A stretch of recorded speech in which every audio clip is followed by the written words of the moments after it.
And APB, American Protection Bureau, voted #1 best on Long Island for all your security needs. Call 631-390-9050. That's 631-390-9050. APB.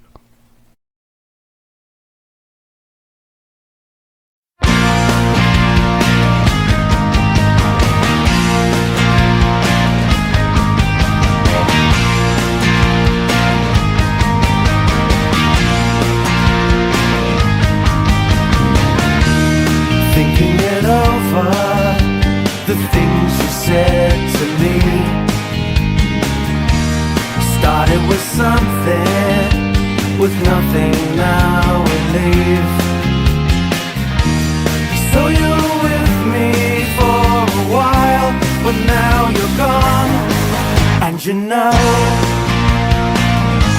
wherever you go, I'm not far behind. I'm not far behind. Starting all over. Too many times we tried, pulling us under. Our time's been swept aside.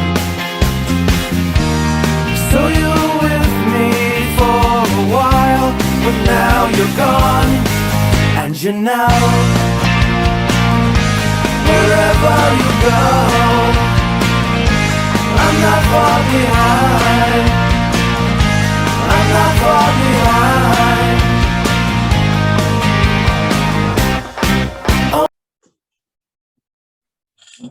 What is up there, peeps? Matty Rock here. We are in the dungeon with Andrew Anderson, the Taskmaster, and special guest Gangrel. What is going on there, gentlemen? How are you? How you doing? We are hanging in there. I'm going to warn everybody that Andrew is highly caffeinated today, and oh my God, I have no control over what he's going to do. I'm 7 cups of coffee in. I had a Red Bull, and I'm like freaking wired for sound. That they're putting an addition on my house, and all I hear is drill. Dave. Back in the day, wasn't our excuse too much coffee? Yeah. Too much coffee. Good one. And then, or the Miami flu. The Miami flu. Yeah, the Miami flu. Miami flu. You would have thought Fonzie came over my house with Jeff Gardner. Oh, all right, Hey, so any guys, news on Jeff Gardner? I don't know. He's off the ventilators and stuff like that. His memory's shot. He's like I hear he's like a kid one day, and then he has some memory, and then it goes. So I'm not sure. I haven't really talked to Nisi very much. So just what she sends me every other day. That's all I know. Yeah, it's not looking good. So unfortunately, prayers out to Jeff, but Snake Master Jeff. But so Dave, how's your stem cells in your back? How'd they work out? Stem cells are doing good. To be honest, I've been feeling a lot better this week. I was probably like 70% in the gym today, back on shoulders. I was able to do shrugs and whatnot. So I'm moving really, really good. So yeah, integrated pain management. It's got me hooked up. You guys got me moving well. That's it, baby. My back is it's tremendously well. It's doing so good. I thought I was gonna hang up the boots. I was 4 months ago. I was done. 4 months ago, I was just no way. I was to do that. We got a lot to do still, buddy. Well, I was back watching a show Kevin was on in 1991, Armageddon. Joe Goodhart, Tri-State Wrestling Alliance, I think. Yeah. I think Kevin wrestled Terry Funk on that one. And I was watching back. I wrestled DC Drake and Johnny Hotbody and stuff. I was the black card. And I'm going, now I know why my back hurts. Yeah. Those shows were wild. That's great. Well, Brian Blair's coming in with Brunzell and Greg Gagne for stems too now. Oh, cool. It's great. Kevin, you got to get in there. I got to go. My shoulders have been killing me this week.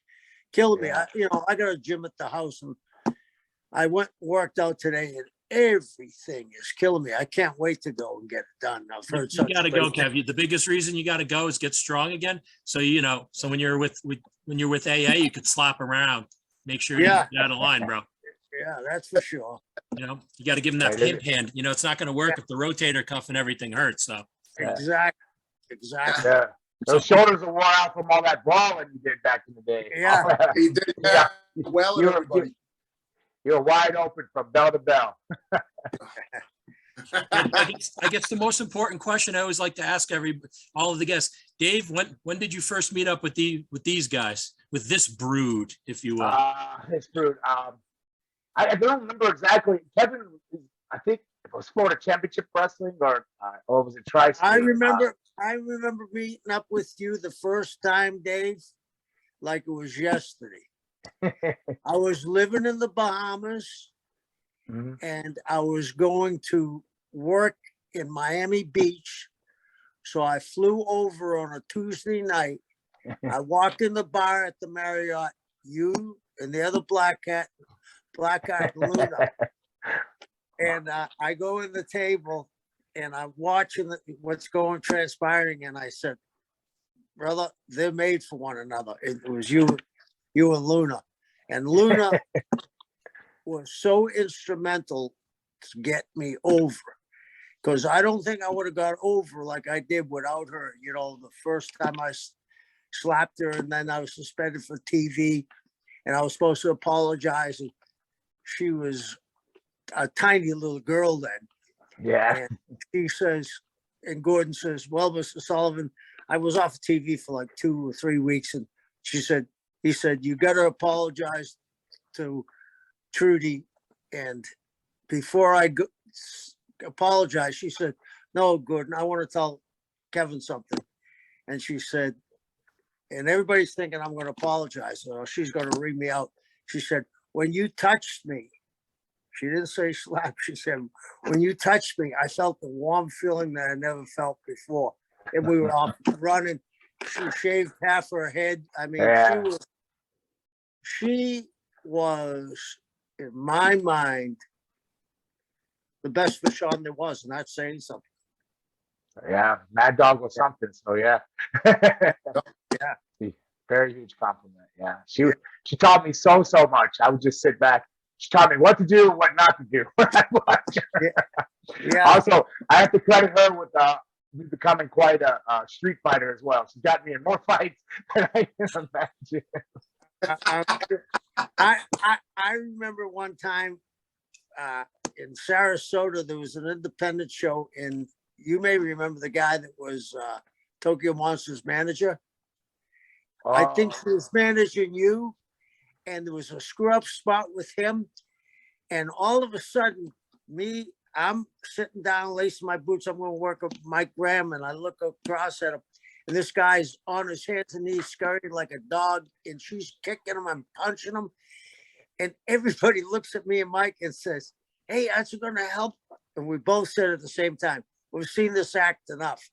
We're not going to get in there. She was something. Yeah, she tended to really school a few managers there. Jovica, remember Victor Jovica? Yeah.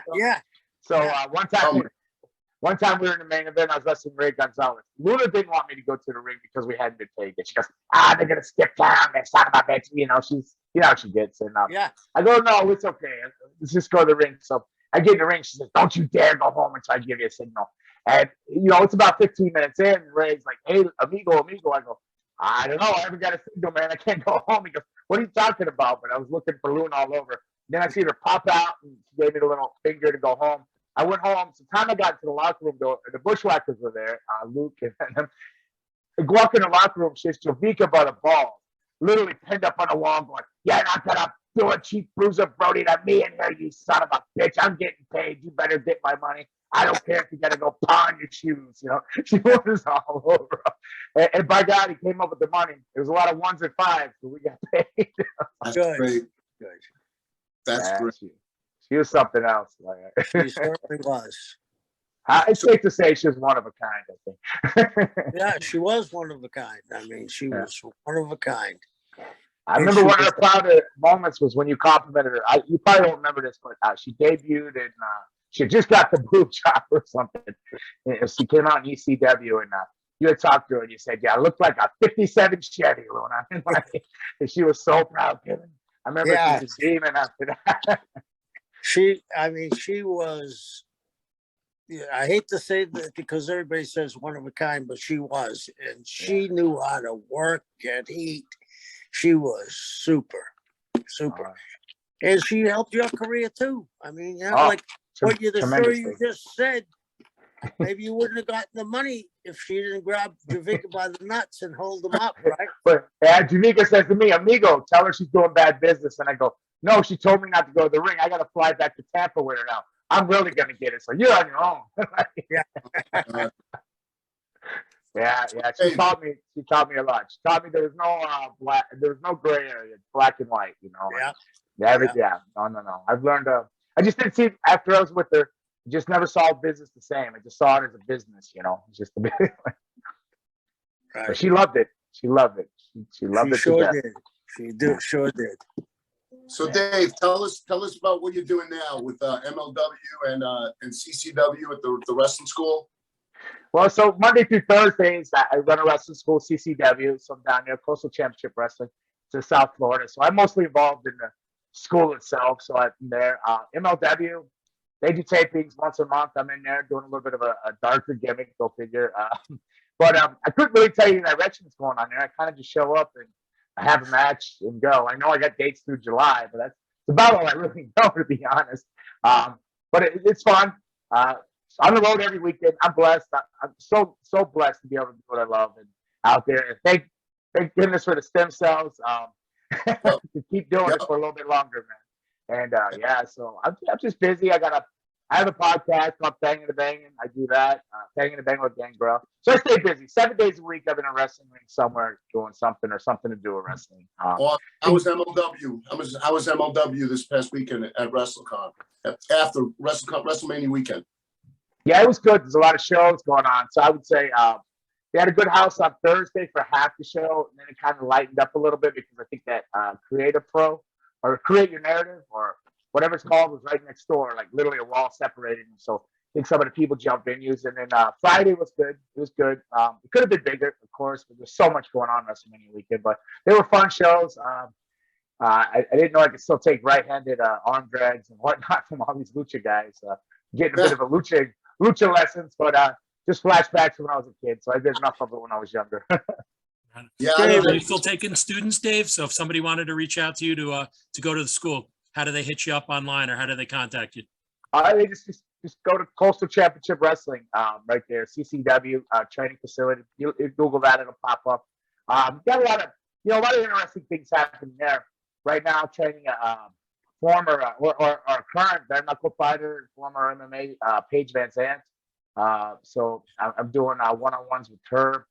Monday, I can't remember the name, but another former or current kickboxing woman's coming in. So it seems like I'm getting blessed that there's athletes rolling in there now. You know, not just guys that are and kids that are putting down their joint and their controller or whatever, their video games, and rolling in going, "I want to be a pro wrestler." There's actually athletes starting to show up, and they're very coachable and very talented. So that's fun too. But I enjoy training all aspects of life, but it's really you start getting a little bit down when you start getting frustrated, feeling like you're not making headway with people. But then when a true athlete comes along, you go, "Oh, God, this is why I train people. I love this."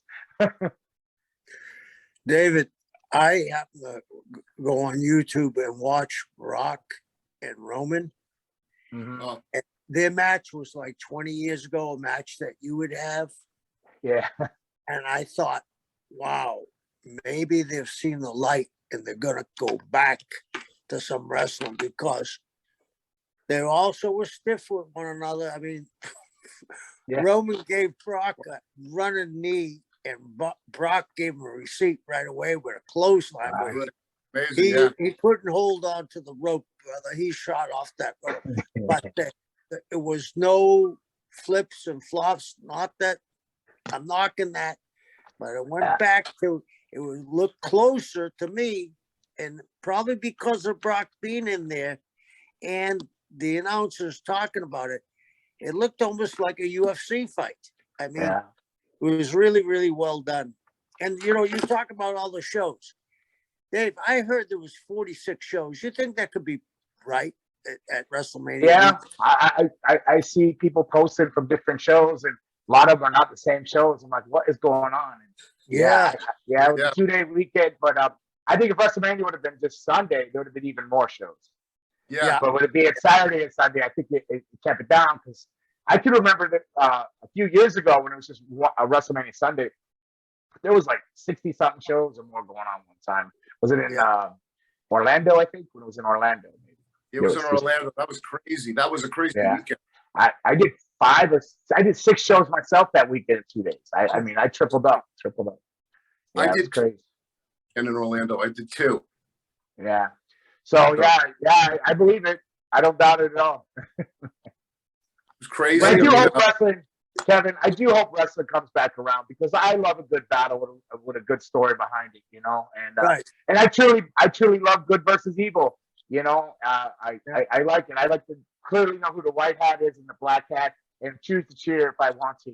I miss that, and good storytelling, good physicality, believability, and mystery. I want more mystery. I want that magic back in the business. It's all gone. Yeah, man. And Dave, you were both of those elements, right? Because everybody who's ever going to forget you walking out of the fire? I mean, I remember, and I have ADD. I can't even remember what the fuck I had for breakfast. Who's gonna, forget you literally coming up out of the floor through the fire? People don't forget that. And you were a real physical wrestler, just like Kevin now, bringing that stuff back. And it's awesome to know that you're teaching newer generations on how to really go back to the real wrestling, as opposed to, flopping around and flying through the air, and have that real physicality, right? Some of the newer students got a real good taste of it this past few days, because the stem cells have kicked in, and I had to sit out on the floor for 3 months nursing his back, going, something's off. And then I got in there and I just tore holy hell through them off. I think a few of them are not coming back, but it's for their own good. It's for their own good, because save their parents some money, save them some heartache. What's that, Aaron? I'm sorry. Said you're kicking asses, taking names and seeing who's fit and who's unfit. Yeah, I did, because I was feeling good and honorary about it too. But it was because I was disappointed in myself, because I had been out on the floor. We got 3 rings running, and I trust some of my students that I've trained already in there, but they just missed the little devils in the details. The footwork and the timing. So I went in there, and I think I was frustrated and upset with myself that I failed as a teacher. So, but I really thought holy hell and weeded out some of the weaker ones anyways, and the other ones, they toughed it through, and there was some easy adjustments, and some I'm still gonna have to work on adjusting. But I think I was more mad at myself, so it wasn't really fair for me to get all crazy on them. But at the same time, it's not an easy business. If it was easy, everybody be doing it. It should be a lot harder. I believe it should be way. I think it should be way harder to get into than it is nowadays, just to show up and get a tryout because you look good. Yeah, I don't believe. I mean, the older days, I got a little bit of it. I was brought in by Boris Malenko, and then I ended up going to Stampede. But they kind of beat on you a little bit, see if you had what you took, and you kept coming back, and then you look like you're a bit coachable, and you're able to pick up somebody that would take you under the wing. I kind of like that system, and I like learning coming up through territories, because you learn from a bunch of different styles, and they're all great in their own ways, and all these little tricks and stuff. But nobody teaches that stuff or out there giving that knowledge to. And some of the older guys still won't give it. I try to give what I learned and to help them, but I get frustrated when they don't respect it, though. Yeah, I see how that is. Kevin keeps saying to me that I need to incorporate some of his old style into what I do in the ring, right, Kev? Well, it ain't just my style. You're a big guy. I think you should be physical. Like Dave, have you worked with Charlie Haas? What early? Not the new Charlie Haas. He's super aggressive. I like the new Charlie Haas. I worked with him and his brother way back in the day. You and him would have an incredible match. I believe he would bring me back up to where I like to work, because I've gotten where I've been very disappointed in myself when I'm watching video and everything's on YouTube. Everything you do, somebody's posted it or it's up there somewhere, so you can't get it back. And then I see what I'm holding back. I'm being nice, and I'm going, what's the point of it anyways? Let me just do this and get rid of it. And I'm gonna tell you, that attitude's changed. It's changed this past week.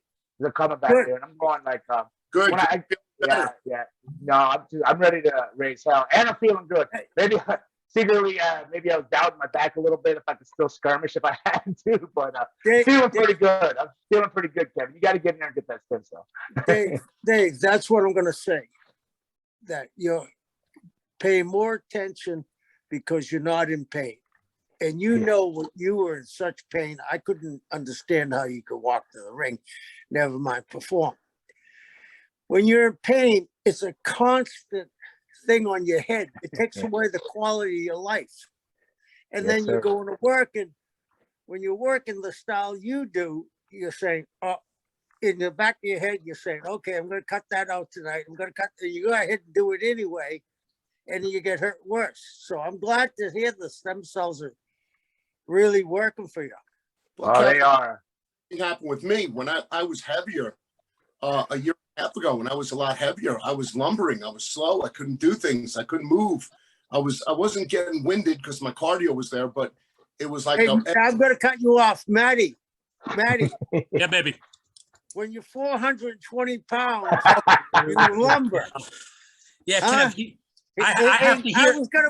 I was gonna put Biv overalls on to call him Haystack Calhoun Jr. yeah. Okay, fuck you. Great. After Andrew, look, you offended him so much he dropped off. Holy shit. Oh, Or he went to get a giant turkey. Like, I don't know which of the two it is. Caffeine. yeah, he's caffeining up. That's what he's doing.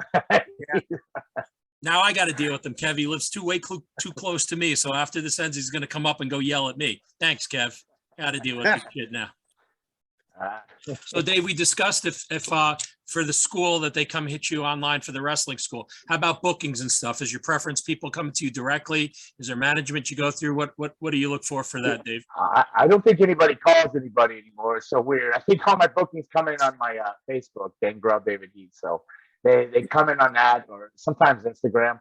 I don't think I've taken an actual phone call other than Kevin or Andrew. Nobody calls anymore. They want to text or something, but most of them come in on Facebook. Gangrel David Heath on Facebook there. All right. So I just want to make sure anyone who's looking to get Dave Gangrel for bookings, you just heard that. So you'll be able to reach out to him there. Andrew's coming back from his technical difficulties. According to Kevin, he got mad and he went to the giant turkey. What I'll tell you what. Since Andrew, where'd you go there, buddy? Telling you, just I said one. I was like "F you" to Kevin. All of a sudden, my video went whap because somebody keeps calling in on my thing. I think people. I tell them I'm having a podcast. They keep calling, and I keep pressing. End call, and I pressed the wrong one. I ended this stream. I've never seen a 900 number do reverse calls, man. How much business you do with that? Weird, bro. Pew! It's probably calling me from his backbone just to fuck me up.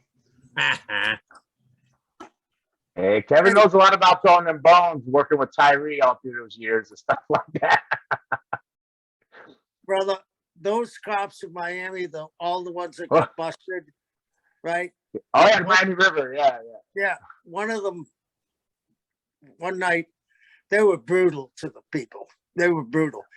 So one night I'm going out, and I was wrestling Tyree, and they said, stir up the Haitians. I'm saying, what? And with Tyree, you had to be careful because they'd be climbing the ring. So I get heat on Tyree, and next thing I know, the match is over. I'm back, and they're dragging this guy on the floor with handcuffs. He's handcuffed in the back. And they say to Jeff, give us that big snake. They threw the snake in the guy. He shit and pissed at the same time. He was trying to back up. That was the first time I saw the worm. He was backing up on his belly. Oh, they were brutal. Those cops are brutal. Yeah. I've run into a few of them. I met him through Jeff. Yeah. Oh, everybody met him through Jeff. Yeah. Yeah, well, Tyree, though. Tyree was a character. Ever tell you the time he tried to stab me, Kevin? No. Oh, my goodness. It was on the native reservation, the Miccosukee. I was banned from the Miccosukee for life, but they've kind of forgotten about it. some of the young kids that came trained at my school remember the story. They go, "Hey, did you get arrested at the Miccosukee?" I was working Tyree, you know, and I worked him all the way back to the days from in the Miami Convention Center, you know, and Right. I would take his back then. He would do the superplex standing on the top rope, so both of you are Yeah. on top. He was doing that way before these young kids are doing it now. Yeah. And so I've always worked Tyree. I was with him. Then I, you know, went on. I went to Calgary, Japan, and Puerto Rico, Memphis, whatnot. I come back and we're gonna work Tyree again. And you know he's got those clown spots. He wants to hold your nose, hit it, Yeah. you'll kick you, and do all that. You know, and you can run thin on patience with that. But I did them all. And then when I went to put heat on, he just quit no selling. You know, he just wouldn't Yeah. sell. He just jumped up. And so I gave him one kick, and he cussed at me. He's never cussed at me. He says, "You do that again, you MFer, I'm gonna kick your ass." He said, right? So I kicked him again. Wrong guy to say that, though. So to his credit, I've never been hit so fast. You know, he popped up and he went boom, boom, boom, boom, boom, and we wrapped off a few punches. And I said, "Is that all you got?" He just looked at me and he ran out of the ring. And at this point, I was livid because he ran. I was like, "You little son of a!" I was raging. So I go. The guy that rang the bell was this other guy called Q. I don't know what he had to do with the show. He's this big black dude. But because he rang the bell and he's covering for Tyree, he was in my locker room. So I grabbed his bag and I threw his bag out into the crowd, the reservation crowd, that all the natives there. So they're plundering all through this guy's stuff. Mayhem's going on.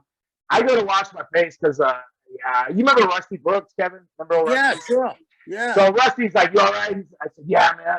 I'm gonna beat Tyree's ass." He goes, "No, man. Go wash your face and cool off." So I went to the back because Tyree's in another locker room, and I hear him holler my name. He thought Tyree came in with his gun. You know, Tyree used to carry the gun. You know, and Yeah. because he had a white towel wrapped up. So I hear Rusty holler my name. I look up in the mirror, and there was Tyree coming to stab me with the shank, a file down screwdriver. And I turned around and I beat him so bad. I beat him down. The reservation police came in, which I didn't know were federal marshals. I didn't comprehend that, but I literally got put in the handcuffs and everything. They put me in the handcuffs behind my back. Well, Tyree jumps up off the bathroom floor and charges me again, and I catch him with a kick, and I just start curb stomping him into the ground. I just kicking him.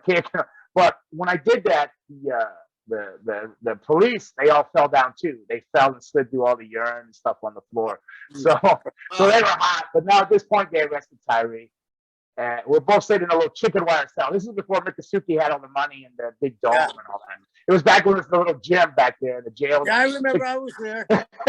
Chicken wire. And, they come in and they ask me if I want to press charges. I go, "No, I want to just go home, get paid, and go home." And they go, "All right, Tyree, you can leave." They let Tyree out of there. They held me to the next morning for assault on federal marshals, inciting a riot because there's another wrestler that came out with a cowbell. He's a cowboy.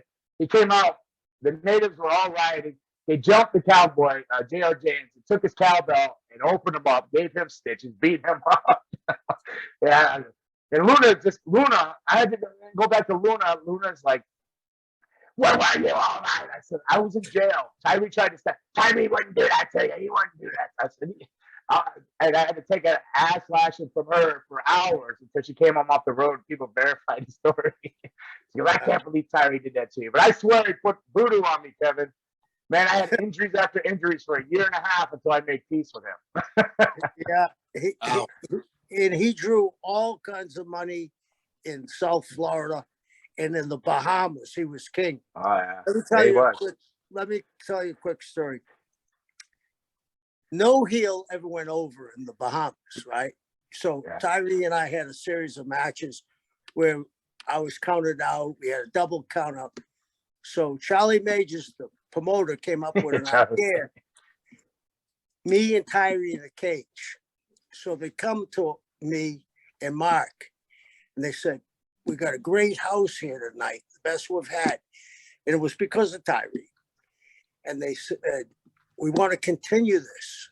I said, "How are you going to continue a cage match?" They come with this rope with a noose on it. They say, "We want you to put the noose on Tyree and throw him over the cage, and you and Mark hang him." I said, "What?" He said, "We want you to hang him." I said, "Charlie, how am I going to get back to the dressing room?" He said, "I'll have all the cops there and I will protect you." I said, okay. So as I step out of the ring, you remember the metal guardrail they had around the Mhm. ring? I put my foot on it and I see the sea of people coming at me. Yeah. I grab a chair and put it over my head, but I grab Charlie and pick him up too. They beat him to death. When I came back to the dressing room, I dropped him. He was unconscious, bleeding all over. His little kid, the midget came in, the Yeah, the little little person, and he says to me, "Oh, my dad, my dad." And I turned around and slapped him. I said, "Your dad, he just about killed me." And I went over. I was so mad I kicked Charlie. But Tyree drew nothing but money in those The hours. amount of joy you had in that right now, Kevin, was Yeah. fantastic. He was almost dead. Like, yeah, But you, get him. you're reminding me of a funny story because Charlie Majors, but then the little fella, right? Yeah. So Luda's like, I gotta get some shit. We're in the Bahamas. She goes, you guys, like, she was doing something and she was in the bathroom. And we'd already been up for days, you know. So a lot like Andrew. We're looking a lot like Andrew was looking earlier. So hopping around, moving all over. And the door would knock and I would look out the little people and Luna go, who's there? I go, there's nobody there, there's nobody there. Knock again, and I would look. Every time I looked, I couldn't see anything. Finally, she goes, "It's open the door." It's a little. You couldn't see him. It's a little guy. He's a short guy. He's just sitting there. Hey, I got his stuff for you. The Bahamas, man, crazy times. But that's a strong angle to do with Tyree in the Bahamas. You're lucky you got out there alive. I am. I Hey, saw Still one around? time. Does Tyree still work at all, or is he around doing No. stuff? His son works, I think, Tyree Jr. He's still over at Frost Roof or somewhere in Central Florida. Yeah. Wow, it would be great to see him again. I mean, I haven't seen him in years. One, I'll tell you another thing about how tough Ming is.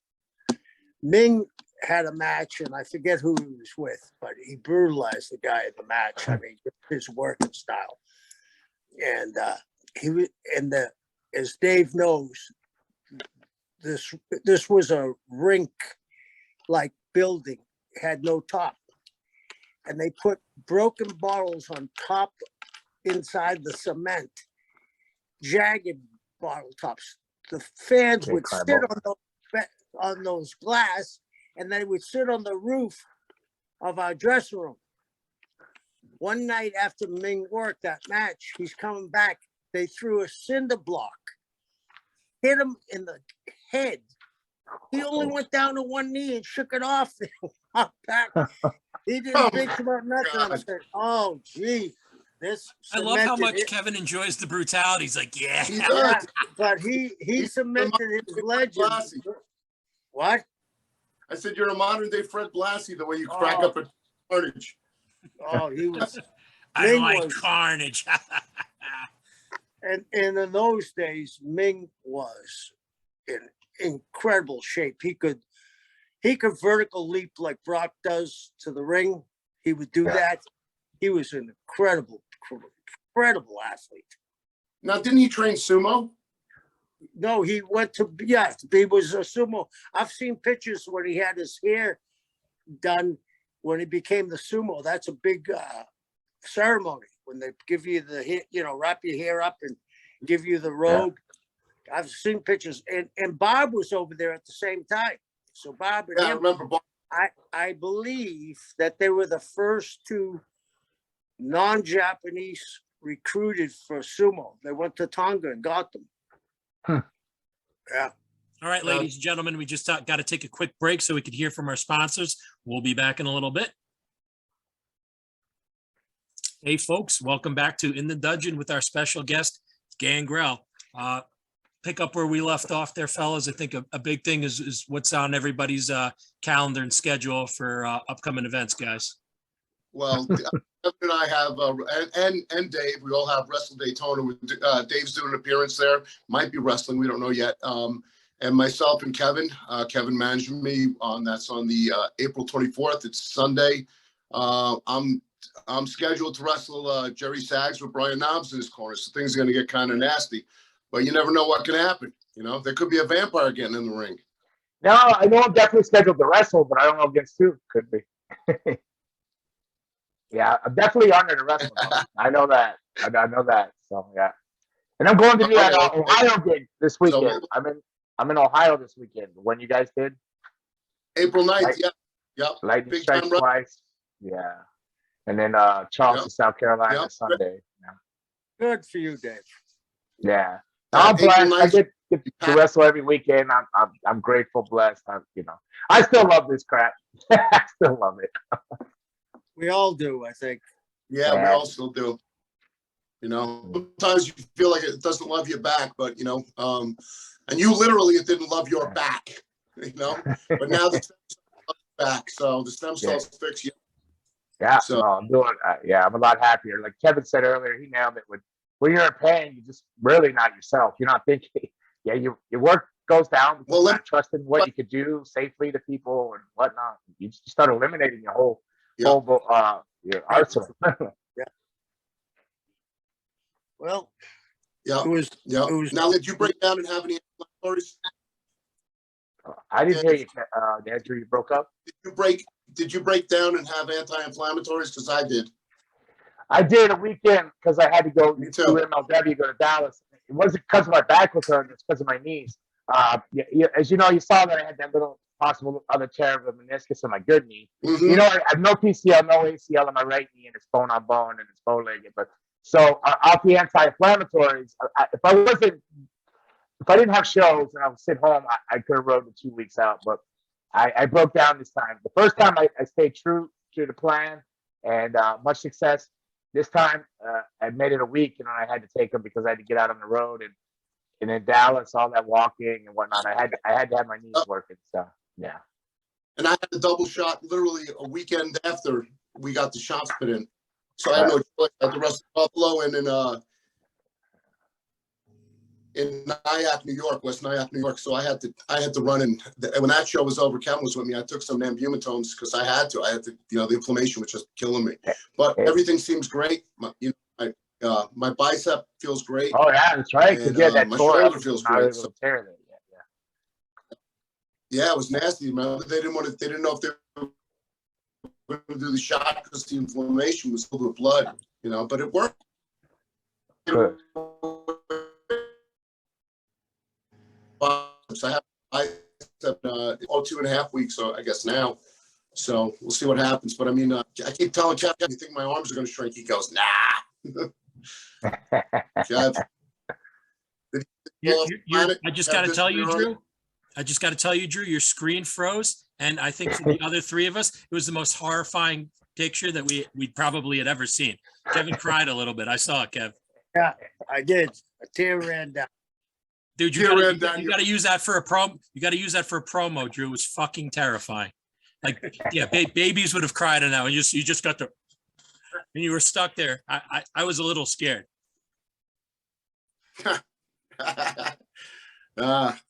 So am I frozen again? No, you're good. All right. So yeah, so Kevin keeps telling me my biceps are not going to shrink. I would like to personally thank Because the other two gentlemen on the podcast. Thank you very much, Dave. It's great to have you. It's gonna be always great great to to talk see to you, sir. I've learned so much from you. I'm so humbled and honored to call you a friend and still be associated with you in this industry, in this business. I've learned so much from you. Everything you've ever told me, I've kept. What I got it in here. I don't remember what I've had for breakfast, but I remember all the advice you've given me through the years. Angles all the way back to when you'd say, well, the black card, some little piece comes off, another piece comes off, then the black, as you're in a love triangle. All of it. I still hold it for the right moments. Right back at you, Dave. You've taught me a lot too. No, sir. Thank you for everything. and, Right on. and Thanks Dave, so much for coming Dave, on today, Dave. We appreciate it. Oh, thank you, sir. Thanks for having me on. I'll have to try one of your cigars one day. Absolutely. I got you covered, man. I'll have some stuff to give to Drew, so I'll bring it out to you, my brother. Tremendous. Greatly appreciate it. You got it, man. So we'll make sure you're stocked up. If memory serves me, last time what you dug were those naturals that when we were with Snitsky. So I gave you. Oh, yeah. Yeah. So Yes. I'll make sure I bring you a bunch of those, so you got some of those to smoke. Thank you, sir. Appreciate it. You got it, my brother. All right, then, everybody. Thanks for tuning in. Thanks to our peeps, Monty and the Pharaoh. Much love and appreciation. And we will see everybody next week. Much love. Be safe. Thank you. All right, guys.